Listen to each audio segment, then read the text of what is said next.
Hello friends, welcome back to my channel. ఎలా ఉన్నారండి? అందరూ బాగున్నారా? అండ్ టుడే ఈ వీడియోలో మీరు ఇక్కడ చూస్తున్న ఈ ఫ్రాక్ సేమ్ ఇదే model boat neck with full circle umbrella cutting model frock cutting and stitching ఏ విధంగా చేసుకోవాలో చూపిస్తాను. అండ్ ఈ మోడల్ ఫ్రాక్ స్టిచ్ చేయడానికి 5 మీటర్స్ మెయిన్ ఫ్యాబ్రిక్ తీసుకోవాలి. అండ్ అలాగే బాటమ్ పార్ట్కి 4 metres crepe lining fabric, body పార్ట్కి కాటన్ లైనింగ్ ఫ్యాబ్రిక్ అనేది యూస్ చేశాను. కాటన్ లైనింగ్ని వాష్ చేసిన తర్వాతే వాడుతున్నాను. వన్స్ వాష్ చేసి ఆరిపోయిన తర్వాత తీసుకున్న లైనింగ్ ఫ్యాబ్రిక్ని బాడీ పార్ట్కి సరిపడా హాఫ్కి నీట్గా ఫోల్డ్ చేసి ఫుల్ షోల్డర్ మెజర్మెంట్లో హాఫ్ మెజర్మెంట్ దగ్గర మార్క్ చేసుకోవాలి. ఈ విధంగా పాయింట్ పెట్టి ఈ పాయింట్ దగ్గర నుంచి స్ట్రైట్గా ఒక లైన్ మార్క్ చేసుకొని 2 ఇంచెస్ షోల్డర్ విడ్త్ అనేది పెడుతున్నా. షోల్డర్ విడ్త్ అనేది షోల్డర్ పాయింట్ పెట్టిన దగ్గర నుంచి, షోల్డర్ పాయింట్ ఎటువైపు అయితే పెట్టామో అటువైపు నుంచి షోల్డర్ విడ్త్ అనేది చెక్ చేసుకోవాలి. ఇప్పుడు back side neck deep 3 inches పెడుతున్నాను. ఫ్రంట్ బ్యాక్ కూడా కొంచెం బోట్ నెక్ షేప్లో పెడుతున్నానండి ఈ డ్రెస్కి. ఇప్పుడు పెట్టుకున్న నెక్ పాయింట్ దగ్గర నుంచి షోల్డర్ పాయింట్ వరకు ఇక్కడ వీడియోలో చూపిస్తున్నట్టుగా షేప్ అనేది మార్చేసుకోవాలి. ఫుల్ రౌండ్ షేప్ కాదు, ఫుల్ బోట్ షేప్ కాదు, లైట్గా బోట్ నెక్ షేప్ వచ్చేలాగా మార్చేస్తాయి. ఇప్పుడు ఆర్మ్ హోల్ షేప్ మార్చేయడానికి ఆర్మ్ హోల్ ఫుల్ రౌండ్ లూజ్లో నుంచి హాఫ్ మెజర్మెంట్ తీసుకున్న హాఫ్ మెజర్మెంట్లో ఒక హాఫ్ ఇంచ్ తగ్గించుకొని ఈ విధంగా షోల్డర్ దగ్గర నుంచి టేప్ పెట్టి వచ్చిన మెజర్మెంట్ దగ్గర ఒక పాయింట్ పెట్టాలి. దీన్ని ఆర్మ్ హోల్ లెంగ్త్ పాయింట్ అంటారు. ఈ పాయింట్ దగ్గర నుంచి పైన షోల్డర్ దాకా స్ట్రైట్గా ఒక లైన్ మార్చేస్తాం. మళ్ళీ ఈ పాయింట్ని కలుపుకుంటూ అడ్డంగా అంటే ఎల్ షేప్ వచ్చే విధంగా ఇక్కడ వీడియోలో చూపించినట్టుగా షేప్ అనేది మార్చేసి ఆ కార్నర్లో ఒక 1 ఇంచ్ దగ్గర మార్క్ చేయాలి ఆర్మ్ హోల్ షేప్ మార్చేయడానికి. ఇప్పుడు షోల్డర్ దగ్గర ఉన్న లైన్ నుంచి ఆ పాయింట్ని కలుపుకుంటూ ఆర్మ్ హోల్ షేప్ వీడియోలో చూపించిన విధంగా మార్చేయాలి. ఈ విధంగా మార్చేశాక మీరు బాడీ లెంత్ ఎంతైతే పెట్టాలి అనుకుంటున్నారో దానికన్నా ఒక హాఫ్ ఇంచ్ ఎక్స్ట్రా యాడ్ చేసుకొని బాడీ లెంత్ పెట్టి ఈ విధంగా స్ట్రైట్గా లైన్ మార్చేయాలి. తర్వాత చెస్ట్ రౌండ్ లూజ్లో డివైడెడ్ బై 4 చేసుకొని వచ్చిన మెజర్మెంట్ని ఇక్కడ మార్చేయాలి. తర్వాత నడుం రౌండ్ లూజ్ని కూడా డివైడెడ్ బై 4 చేయంగా వచ్చిన మెజర్మెంట్ని ఇక్కడ మార్చేసి ఈ 2 పాయింట్స్ని కలిపి సైడ్ బాడీ ఫిట్టింగ్కి అంటే డ్రెస్ ఎప్పుడైనా టైట్ అయినా లూజ్ అయినా చేసుకోవడం కోసం ఖర్చులు 3 ఇంచెస్ ఎక్స్ట్రా ఖర్చులు అనేది పెడుతున్నాను నేను. ఈ విధంగా ఖర్చులు అనేది మార్చేసిన తర్వాత షోల్డర్ దగ్గర front part back part boat neck పెడుతున్నాం కాబట్టి బోట్ నెక్ పెట్టినప్పుడు షోల్డర్స్ అనేది కొంచెం ఎక్స్ట్రా మార్క్ చేసుకోవాలి. ఒక హాఫ్ ఇంచ్ ఎక్స్ట్రా మార్క్ చేస్తే సరిపోతుంది. షోల్డర్ విడ్త్ పాయింట్ ఒక హాఫ్ ఇంచ్ ఎక్స్ట్రా పెంచుకొని ఈ పాయింట్ని ఆర్మ్ హోల్ షేప్కి ఈ విధంగా కలుపుకోవాలి. ఇక్కడ వీడియోలో చూపిస్తున్న విధంగా షోల్డర్ విడ్త్ అనేది ఒక హాఫ్ ఇంచ్ ఎక్కువ పెంచుకున్నాను. ఎందుకంటే బోట్ నెక్ పెడుతున్నాం కాబట్టి షోల్డర్ విడ్త్ పెంచకపోతే హ్యాండ్స్ అనేది భుజాల పైకి వస్తాయి కాబట్టి షోల్డర్ విడ్త్ పెంచాను. తర్వాత షోల్డర్ పైన ఒక హాఫ్ ఇంచ్ ఎక్స్ట్రా ఖర్చుల కోసం మార్చేసి చుట్టూరు మార్కింగ్ ఏ విధంగా అయితే చేసామో అదే విధంగా బాడీ షేప్ అవుట్లైన్ మొత్తాన్ని ఈ విధంగా కట్ చేశాను. అండ్ బాడీ లెంగ్త్ ఒక 1 ఇంచ్ ఎక్స్ట్రా పెట్టుకున్నాను అంతే. నేను ఇక్కడ తీసుకున్న లైనింగ్ ఫ్యాబ్రిక్కి సైడ్ ఖర్చుల దగ్గర ఫ్యాబ్రిక్ అనేది సరిపోలేదని చెప్పేసి ముక్కలు యాడ్ చేశాను అనమాట. అంటే వేరేగా పీసెస్ కట్ చేసి యాడ్ చేసుకున్నాను. ఈ విధంగా కాటన్ లైనింగ్ ఫ్యాబ్రిక్ని కట్ చేశాను. అండ్ తర్వాత ఫ్రంట్ పార్ట్ కట్ చేయడం కోసం తీసుకున్న లైనింగ్ ఫ్యాబ్రిక్ని మళ్ళీ హాఫ్కి నీట్గా ఫోల్డ్ చేసుకోవాలి. ఈ విధంగా ఫోల్డ్ చేసిన దానిపైన మనం ఆల్రెడీ కట్ చేసుకున్న బ్యాక్ సైడ్ పార్ట్ని నీట్గా ఈ విధంగా పెట్టుకొని నెక్, షోల్డర్, ఆర్మ్ హోల్స్ చుట్టూరు అవుట్లైన్ మొత్తం మార్చేసుకోవాలన్నమాట. ఇంక్లూడింగ్ ఖర్చు పాయింట్స్తో కలిపి సైడ్ ఫిట్టింగ్ ఖర్చు ఉంది కదా అది, అండ్ అలాగే నెక్ లైన్ ఉంది కదా, నెక్ లైన్ కూడా ఈ విధంగా మార్చేస్తున్నాం front side neck deep change చేయడానికి అనమాట. ఈ విధంగా మార్చేసిన తర్వాత బ్యాక్ సైడ్ పార్ట్ అనేది తీసేసుకొని ఫ్రంట్ సైడ్ నెక్ డీప్ నేను ఇక్కడ 5 ఇంచెస్ పెడుతున్నానండి. మీరు 4 ఇంచెస్ అలా అయినా పెట్టుకోవచ్చు. 5 ఇంచెస్ నెక్ డీప్ పెట్టి నెక్ డీప్ పాయింట్ దగ్గర నుంచి బ్యాక్ సైడ్ నెక్ షేప్ ఉన్న విధంగానే పైన షోల్డర్ పాయింట్ దగ్గరికి ఇక్కడ వీడియోలో చూపిస్తున్న విధంగా కలిపేశాను. వెడల్పు అనేది తక్కువ ఉంటుంది, డీప్ మాత్రం 5 ఇంచెస్ ఉంటుంది అనమాట. అండ్ ఈ విధంగా మార్చేసిన తర్వాత ఇప్పుడు ఆర్మ్ హోల్ లో అనేది మార్చాలి.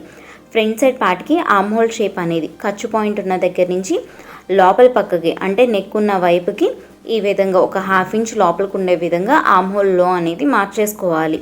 ఫ్రంట్ సైడ్ పార్ట్కి ఆర్మ్ హోల్ లో అనేది ఉంటుంది. సో వీడియోలో చూపించిన విధంగా ఆర్మ్ హోల్ షేప్ని ఈ విధంగా మార్చేసుకోవాలి ఫ్రంట్ సైడ్ పార్ట్కి.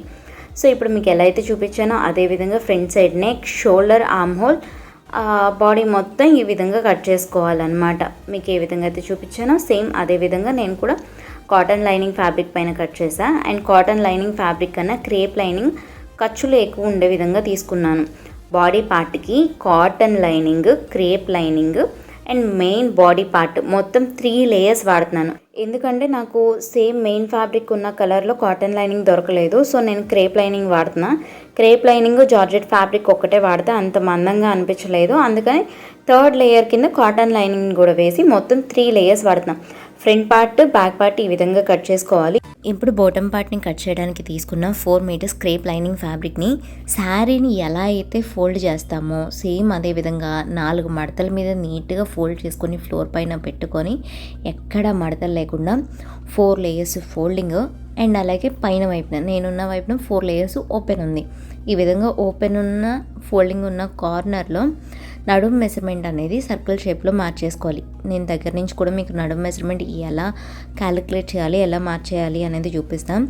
జస్ట్ ఏ కార్నర్లో మార్చేస్తాము అనేది అందరికీ తెలియడం కోసం దూరం నుంచి చూపిస్తాం. ఇప్పుడు దగ్గర నుంచి ఎలా మార్చేయాలో చూద్దాం. 4 లేయర్స్ ఓపెన్, 4 లేయర్స్ ఫోల్డింగ్ ఉన్న కార్నర్లో నడుము మెజర్మెంట్ని సర్కిల్ షేప్లో మార్చేయడం కోసం మీకు నడుము రౌండ్ లూజ్ ఎంతైతే ఉందో నడుము రౌండ్ లూజ్ డివైడెడ్ బై 4 చేసుకోవాలి. ఎందుకంటే ఫ్యాబ్రిక్ 4 లేయర్స్ మీద ఉంది కాబట్టి. మీకు డివైడ్ చేయడం రాకపోతే ఇక్కడ వీడియోలో చూపిస్తున్న విధంగా టేప్ని ఫోల్డ్ చేసుకొని అయినా చెక్ చేసుకోవచ్చు. ఇప్పుడు నడుము రౌండ్ లూజ్లో డివైడెడ్ బై 4 చేయంగా వచ్చిన ఫైనల్ మెజర్మెంట్ని సర్కిల్ షేప్లో మార్చేయడం కోసం ఒక లెంత్ పాయింట్ అనేది తీసుకోవాలి. ఈ లెంత్ పాయింట్ అనేది ఉజ్జాయింపుగా ఎగ్జాంపుల్కి ర్యాండమ్గా తీసుకుంటున్న లెంత్ పాయింట్ అనమాట. ఇది డిపెండ్స్ ఆన్ మీ నడుము రౌండ్ లూజ్ని బట్టి మారుతూ ఉండేది. మరి పర్ఫెక్ట్ లెంత్ పాయింట్ తీసుకున్నామా లేదా అనేది ఎలా తెలుస్తుంది అంటే నేను ఇక్కడ కార్నర్లో టేప్ పెట్టి కరెక్ట్గా 5.5 ఇంచ్ దగ్గర పాయింట్స్ పెట్టుకొని ఆ పాయింట్స్ అన్నిటిని కలిపిన తర్వాత నాకు కావాల్సిన నడుము రౌండ్ లూజ్, పర్ఫెక్ట్ నడుము రౌండ్ లూజు కరెక్ట్గా వచ్చిందా లేదా అనేది చెక్ చేయడం కోసం మనం గీసుకున్న ఈ గీత పైన కరెక్ట్గా టేప్ని ఈ విధంగా పెట్టుకుంటూ చెక్ చేసుకోవాలి. మీకు కావాల్సిన నడుము రౌండ్ లూజ్ పర్ఫెక్ట్గా వస్తే లెంగ్త్ పాయింట్ కరెక్ట్గా ఉంది అని అర్థం. ఒకవేళ నడుము మెజర్మెంట్ సరిగ్గా రాకపోతే కనుక లెంగ్త్ పాయింట్ని మార్చేసుకోవాలి. నాకు కావాల్సిన మెజర్మెంట్ కన్నా ఒక 1 ఇంచ్ ఎక్స్ట్రా పెట్టాను. కాకపోతే ఖర్చులు ఒకవేళ మీ దగ్గర ఫ్యాబ్రిక్ ఎక్కువ ఉంటే కనుక ఒక 2 ఇంచెస్ 3 ఇంచెస్ ఎక్స్ట్రా ఉండేలాగా ఖర్చులు పెట్టుకోండి. ఓకేనా? సో పర్ఫెక్ట్ నడుము రౌండ్ లూజ్ కన్నా 1 ఇంచ్ ఎక్స్ట్రా ఖర్చు వచ్చేలాగా పెట్టాను నేను. ఫ్యాబ్రిక్ తక్కువ ఉంది అని చెప్పేసి ఫ్యాబ్రిక్ ఎక్కువ ఉంటే కనుక నడుము మెజర్మెంట్ ఖర్చులు అనేది ఎక్స్ట్రా వచ్చేలా పెట్టుకోండి. అందరికీ అర్థమైంది కదా? ఒకవేళ మీకు నడుము మెజర్మెంట్ తక్కువ కావాలి, మీరు గీసిన మార్క్ కన్నా తక్కువ కావాలి అంటే 4 ఇంచెస్ దగ్గర అలా మార్క్ పెట్టుకోండి, అంటే లెంత్ పాయింట్. అండ్ మీకు కావాల్సిన నడుము మెజర్మెంట్ ఎక్కువ ఉంటే కనుక 6 ఇంచెస్ దగ్గర 7 ఇంచెస్ దగ్గర లెంత్ పాయింట్లు పెట్టుకొని ఆ పాయింట్స్ మీద గీతలాగా మార్చేసుకొని మనం గీసిన గీత పైన ఈ విధంగా ఇక్కడ వీడియోలో చూపిస్తున్న విధంగా చెక్ చేసుకున్నప్పుడు మనకు కావాల్సిన నడుము మెజర్మెంట్ ఇంక్లూడింగ్ ఖర్చులతో మీకు సరిపడా వచ్చిందా లేదా అనేది చెక్ చేసుకోండి. దాన్ని బట్టి నడుము లెంత్ పాయింట్ కరెక్ట్గా పెట్టామా లేదా అనేది తెలుస్తుంది. ఆ నడుము లెంత్ పాయింట్ అనేది జస్ట్ నడుము మెజర్మెంట్ని సర్కిల్ షేప్లో గీయడం కోసం మాత్రమే యూస్ చేస్తాము. తర్వాత అది కటింగ్లోకి పోతుంది, ఆ మెజర్మెంట్ కౌంట్లోకి రాదు. ఇప్పుడు ఫుల్ లెంత్ మార్చేయడానికి బాటమ్ ఫుల్ లెంత్ నేను 36 ఇంచెస్ తీసుకున్నా. బాటమ్ ఫుల్ లెంత్కి ప్లస్ నడుము మెజర్మెంట్ పెట్టడానికి మీరు ఎంతైతే లెంత్ పాయింట్ పెట్టుకున్నారో ఆ లెంత్ పాయింట్ని కూడా ప్లస్ చేసుకోవాలి. ఎందుకంటే ఫుల్ సర్కిల్ అంబ్రెల్లా కటింగ్ అనేది పైన ఇప్పుడు నడుము మెజర్మెంట్ మార్చేయడానికి ఏదైతే కార్నర్లో టేప్ పెట్టి నడుము మెజర్మెంట్ ఎలా అయితే చెక్ చేసుకున్నామో సేమ్ అదే విధంగా ఫుల్ సర్కిల్ని కూడా చెక్ చేసుకోవాలి. అలా చెక్ చేసుకోవాలి అంటే బాటమ్ ఫుల్ లెంత్కి ప్లస్ నడుము మెజర్మెంట్ పెట్టడానికి తీసుకున్న లెంత్ పాయింట్ని యాడ్ చేసుకొని మార్చేసుకోవాలి. మరి అలా మార్చేస్తే బాటమ్ ఫుల్ లెంత్ ఎక్స్ట్రా పెరుగుతుంది కదా అన్న డౌట్ రావచ్చు. ఈ నడుము షేప్ అనేది కట్ చేసిన తర్వాత నడుము రౌండ్ లూజ్ మార్చేయడానికి పెట్టుకున్న ఈ 5.5 ఇంచ్ మీరు ఎంతైతే లెంత్ పాయింట్ పెట్టుకున్నారో అది మైనస్ అయిపోతుంది. మీకు కావాల్సిన బాటమ్ ఫుల్ లెంత్ కరెక్ట్గా వస్తుంది. అందరికీ అర్థమైంది కదా? ఇంకా ఎవరికైనా ఏదైనా డౌట్ ఉంటే కింద కామెంట్ సెక్షన్లో కామెంట్ చేయండి, నేను రిప్లై ఇస్తాను. 5.5 ఇంచ్ మార్కింగ్ అనేది నడుము రౌండ్ లూజ్ కాదు. నడుము రౌండ్ లూజ్ని సర్కిల్ షేప్లో మార్చేయడానికి తీసుకున్న లెంత్ పాయింట్, దాన్ని ఎగ్జాంపుల్గా మనం తీసుకొని అంటే మనకి ఇష్టం వచ్చినంత తీసుకొని మార్చేయచ్చు. ఓకేనా? సో ఇప్పుడు పైన కార్నర్ దగ్గర నుంచి బాటమ్ ఫుల్ లెంత్ అంటే నడుము లెంత్ పాయింట్ని కూడా ప్లస్ చేసుకొని బాటమ్ ఫుల్ లెంత్ అనేది ఈ విధంగా పైన కార్నర్లో నడుము మెజర్మెంట్ పెట్టడానికి ఏదైతే కార్నర్లో టేప్ పెట్టుకొని మార్చేసుకున్నామో సేమ్ అదే మెథడ్లో బాటమ్ ఫుల్ లెంత్ని కూడా ఈ విధంగా నేను మార్చేసుకున్నాను. మార్కింగ్ ఎలా అయితే చేసామో మార్కింగ్ పైనే సేమ్ అదే విధంగా నేను కట్ చేసుకున్నాను. ఇక్కడ వీడియోలో చూపిస్తున్న విధంగా అండ్ ఈ కింద క్రాస్లో మిగిలిన క్లాత్ ఉంది కదా కింద వైపున కార్నర్లో, ఆ మిగిలిన క్లాత్ని హ్యాండ్ పార్ట్స్ కట్ చేయడానికి దానికి అయినా యూస్ చేయొచ్చు. కట్ చేసి ఓపెన్ చేస్తే మీకు అవుట్లుక్ అనేది ఈ విధంగా ఉంటుంది సర్కిల్. ఇది 2 లేయర్స్ పైన ఉంది. దీన్ని కనుక ఓపెన్ చేస్తే ఇంకొక లేయర్ వస్తుంది. ఇది మొత్తం ఫుల్ సర్కిల్ అంబ్రెల్లా కటింగ్ అండి. ఇదిగోండి ఇంకొక లేయర్ కూడా ఓపెన్ చేశాను. ఇప్పుడు ఈ 2 లేయర్స్ని కనుక మనం కింద పెట్టి చూస్తే ఫుల్ సర్కిల్ అనేది ఉంటుందన్నమాట. ఈ విధంగా నేను 2 లేయర్స్ని కూడా కింద పరిచేస్తే చూడండి ఫుల్ సర్కిల్ ఒక రూమ్కి సరిపోయేంత వచ్చిందనమాట. సో ఈ మిడిల్లో ఉన్న సర్కిల్ పార్ట్ ఏమో నడుము మెజర్మెంట్, ఇదేమో సైడ్కి వచ్చే పార్ట్ అనమాట. సైడ్ జాయింట్లు వస్తాయి కదా, ఆ సైడ్ జాయింట్ పార్ట్లు ఇవి. ఈ నడుము మెజర్మెంట్ సర్కిల్ షేప్లోనే ఉంటుంది. అంబ్రెల్లా కటింగ్ ఫుల్ సర్కిల్ షేప్లోనే ఉంటుంది. పెద్దవాళ్ళకి అంబ్రెల్లా కటింగ్ చేస్తే సైడ్ జాయింట్లు కంపల్సరీ వస్తాయి. చిన్నపిల్లలకైతే సైడ్ జాయింట్ లేకుండా అసలు ఎక్కడ అతుకు జాయింట్ లేకుండా కూడా కట్ చేసుకోవచ్చు పిల్లలకి. ఇప్పుడు ఏ విధంగా స్టిచ్ చేయాలో చూద్దాం. ఫస్ట్ క్రేప్ లైనింగ్ ఫ్యాబ్రిక్ తీసుకున్న మంచి వైపు, క్రేప్ లైనింగ్కి మంచి వైపున తీసుకున్న మెయిన్ ఫ్యాబ్రిక్ జార్జెట్ ఫ్యాబ్రిక్ని పెట్టి, జార్జెట్ ఫ్యాబ్రిక్కి కూడా మంచి వైపున కాటన్ లైనింగ్ ఫ్యాబ్రిక్ పెట్టుకున్నాను అనమాట. ఇది మంచి వైపు, ఫ్యాబ్రిక్కి మంచి వైపున కాటన్ లైనింగ్ ఫ్యాబ్రిక్ పెట్టి నెక్ షేప్ చుట్టూరు కూడా సేఫ్టీ పిన్స్ పెట్టుకోవాలి. 3 లేయర్స్ జారిపోకుండా ఉండడం కోసం ఈ విధంగా సేఫ్టీ పిన్స్ పెట్టి నెక్ షేప్ చుట్టూరు శాంపిల్ స్టిచ్ అనేది వేయాలి. జస్ట్ 3 లేయర్స్ జారిపోకుండా ఉండడం కోసం శాంపిల్ స్టిచ్ వేసుకొని నెక్ షేప్ చుట్టూరు ఉన్న సేఫ్టీ పిన్స్ అనేది తీసేసి లైనింగ్ ఫ్యాబ్రిక్ కన్నా ఎక్స్ట్రా ఉన్న మెయిన్ ఫ్యాబ్రిక్ క్రేప్ లైనింగ్ ఫ్యాబ్రిక్ని ఈ విధంగా కట్ చేసేసుకొని, కట్ చేసిన తర్వాత పాదం మందం ఖర్చుతో నెక్ షేప్ చుట్టూరు ఒక స్టిచ్ అనేది వేయాలి. ఈ విధంగా స్టిచ్ చేసిన తర్వాత నెక్ షేప్ చుట్టూ చిన్న చిన్న కట్స్ అనేది పెట్టుకోవాలి.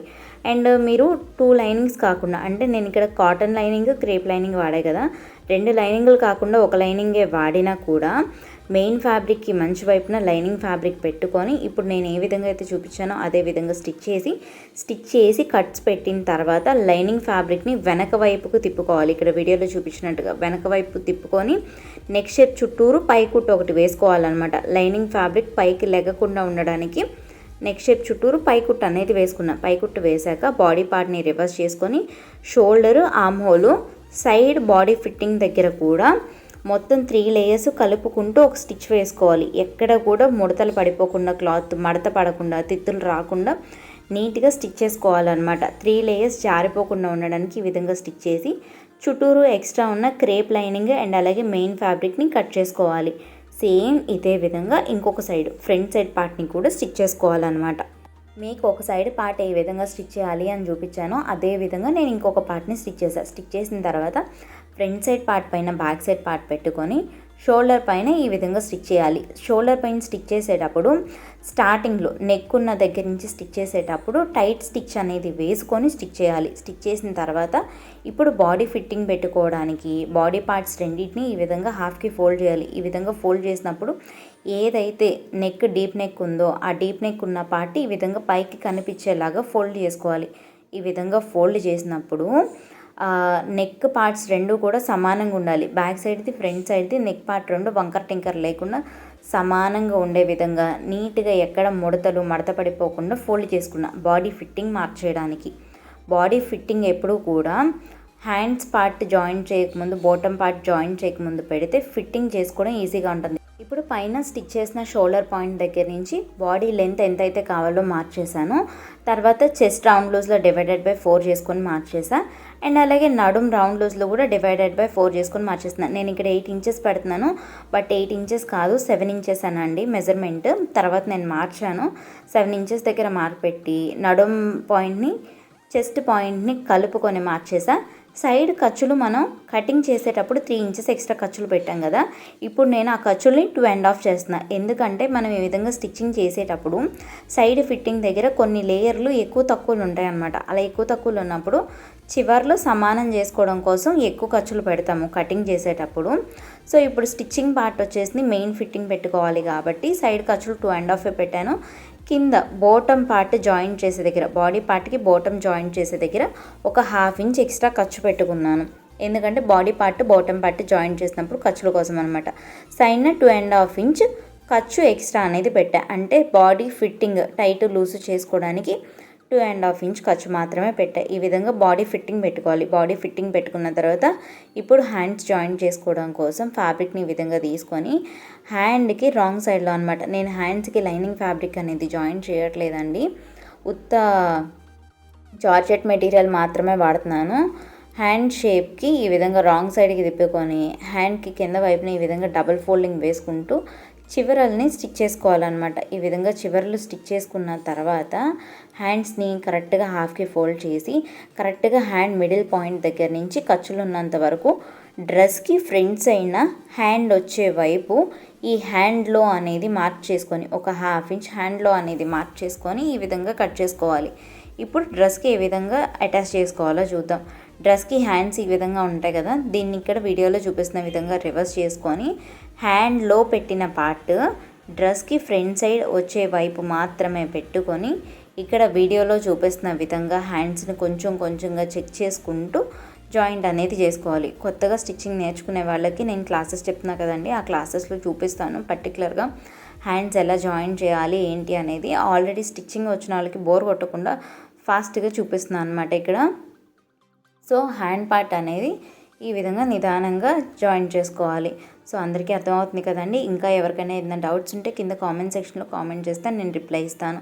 హ్యాండ్ని ఈ విధంగా అటాచ్ చేశాను. సేమ్ ఇదే విధంగా ఇంకొక వైపున కూడా హ్యాండ్ని అటాచ్ చేసుకోవాలి. హ్యాండ్స్ రెండు అటాచ్ చేసిన తర్వాత ఇప్పుడు బాటమ్ పార్ట్ అటాచ్ చేయడం కోసం bottom part crepe lining fabric తీసుకున్నాను. ఫస్ట్ ఈ క్రేప్ లైనింగ్ ఫ్యాబ్రిక్ పైన మెయిన్ జార్జెట్ ఫ్యాబ్రిక్ని ఈ విధంగా పెట్టుకొని నడుం పార్ట్ అంటే లైనింగ్ మెయిన్ ఫ్యాబ్రిక్ ఈ రెండింటిని ముందు జాయిన్ చేసుకోవాలి. ఈ విధంగా ఇక్కడ వీడియోలో చూపిస్తున్న విధంగా నడుం పార్ట్ దగ్గర స్టిచ్ చేస్తున్నాయి. ఈ 2 లేయర్స్ని కలుపుకొని ఈ విధంగా స్టిచ్ చేసిన తర్వాత ఇప్పుడు దీన్ని బాడీ పార్ట్కి అటాచ్ చేసుకోవాలన్నమాట. బాడీ పార్ట్కి కరెక్ట్గా ఇది నడుం జాయిన్ చేసే దగ్గర మెయిన్ ఫ్యాబ్రిక్కి మంచి వైపు అండ్ అలాగే బాటమ్ పార్ట్కి కూడా మంచి వైపు రెండు ఒకే సైడ్కి ఉండేలాగా పెట్టుకొని స్టిచ్చెస్ అనేది నడుం పార్ట్ కూడా రెండు ఈక్వల్గా ఈ విధంగా ఉండేలాగా పెట్టుకోవాలి. అండ్ ఈ విధంగా పెట్టినప్పుడు